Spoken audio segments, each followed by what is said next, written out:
آپ کی آنکھوں کی ٹھنڈک پتہ نہیں کیا ہے یہ جو ہر نبی نے مانگی ہے.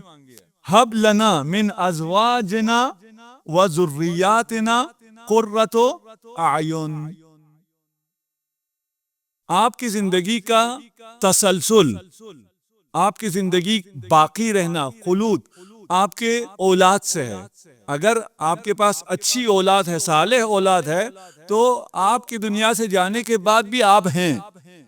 وہ جو اچھا کام کر رہے ہیں، آپ کے کیے ہوئے اچھے کاموں کو آگے چلا رہے ہیں، تو اس کا مطلب یہ ہے کہ آپ ہیں، آپ اس دنیا سے گئے نہیں ہیں. یہ اچھی اور صالح اولاد آپ کو کہاں سے ملے گی؟ اچھی زوجہ ہوگی تو ٹھیک ہے. تو یہ آنکھوں کی ٹھنڈک کون ہے؟ پہلے اچھی زوجہ صالحہ، اس کے بعد اس صالح زوجہ سے پیدا ہونے والی اولاد. ایک شخص نجف میں حرم میں گیا اور دعا کر رہا تھا خدا سے، اور امیر المومنین کو پکار پکار کہہ رہا تھا کہ مجھے بچہ دے دے. اسے خوب دعائیں کی.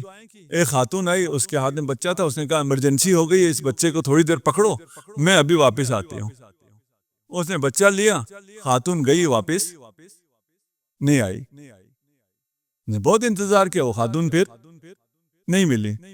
اس نے زری کی طرف پلٹ کے کہا مولا آپ تو نہج البلاغہ کے خالق ہیں، آپ کو اتنی سی بات بھی نہیں پتہ چلی؟ میں جو اولاد مانگ رہا تھا در حقیقت بیوی مانگ رہا تھا جس سے اولاد ہو، آپ نے ڈائریکٹ دے دی. میں بچہ مانگ رہا تھا، اس کا مطلب یہ تھا کہ بیوی ہوگی تو بچہ ہوگا. تو صالح خاتون چاہیے، صالح زوجہ چاہیے. اگر خاتون ہے تو صالح زوج چاہیے. آج کل ہم لوگ کیا دیکھتے ہیں؟ نہیں کہتا میں، سب کو پتا ہے کیا دیکھتے. جو نہیں دیکھتے وہ کیا ہے؟ صالح ہے یا نہیں. بھائی اگر اسے سکون چاہیے، اس سے ختم نہیں ہونا. یہ بہت بڑا مسئلہ ہے ہم سب کے لیے کہ ہم اپنی عمر یہی 70-80 سال 90 سال چاہتے ہیں، یا ہم رہنا چاہتے ہیں، اپنی موت کے بعد بھی رہنا چاہتے ہیں. اگر صالح اولاد ہے تو ہم ہیں، اگر صالح اولاد نہیں ہے تو ہماری زندگی ختم. یہ قرۃ عین، آنکھوں کی روشنی کتنی اہم ہے. آنکھوں کی روشنی،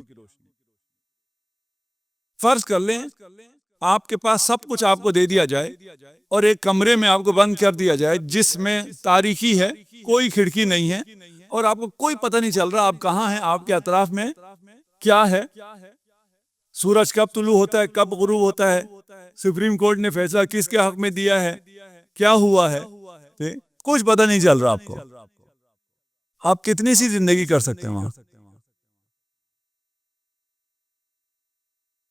ہے سب کچھ، کھانے پینے کے لیے ٹٹولیں گے تو ہر چیز کھانے پینے کو مل رہی ہے. میں کسی جگہ سفر پہ گیا تھا، تھوڑا سا انٹیریئر تھا، وہاں ہم نے 12 گھنٹے سفر کیا تھا. رات کو سویا، بجلی چلی گئی، آنکھ کھلی تو میں نے تھوڑا بہت دیکھا، بالکل اندھیرا ہو گیا تھا. دیکھا جہاں اپنے بیڈ روم میں تو آپ کو پتا ہوتا ہے آپ کے دائیں ہاتھ ادھر ہے، سوئچ ادھر ہے، وہ دیکھا کوئی چیز کہیں بھی نہیں تھی. اچھا مجھے یاد بھی نہ آئے کہ میں کہاں ہوں. تھوڑی دیر کے لیے، کچھ سیکنڈز ہی ہوئے ہوں گے، تھوڑی دیر کے لیے بہت پریشان ہوا. شاید اس سے زیادہ مجھے کبھی خوف بھی نہ آیا ہو. اس کے بعد کہیں جا کے خیال آیا اچھا تم سفر پہ ہو، فلان جگہ سوئے تھے، اس کا بیڈ ایسا تھا، اترنے کی کوشش کی. اگر کوئی اس تاریک کمرے میں ہے، وہاں اسے کیا چاہیے؟ اس تاریک کمرے میں اس کی تمنا کیا ہے؟ کوئی کھڑکی بن جائے جس سے تازہ ہوا آئے، جس سے روشنی آئے، جس سے اس کو پتہ چلے.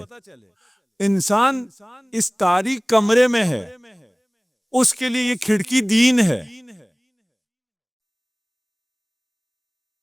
وَإِلَّا اس مادی انسان کو کچھ پتہ نہیں ہے میں کہاں ہوں، کہاں جا رہا ہوں، کیا کر رہا ہوں، کچھ پتہ نہیں ہے.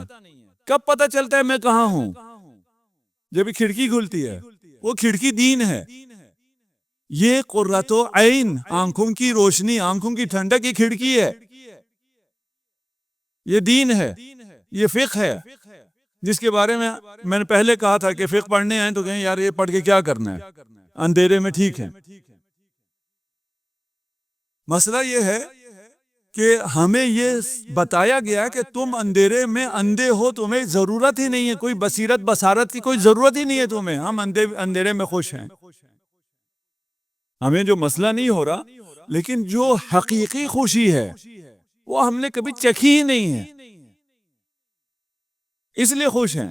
اگر وہ حقیقی خوشی جس کو امام کہہ رہے ہیں نا، آنکھوں کی ٹھنڈک، وہ قرۃ عین کبھی دیکھا ہو نا، پھر تو ان چیزوں کے پیچھے نہ جائیں. یہ زندگی کرنا محال ہے.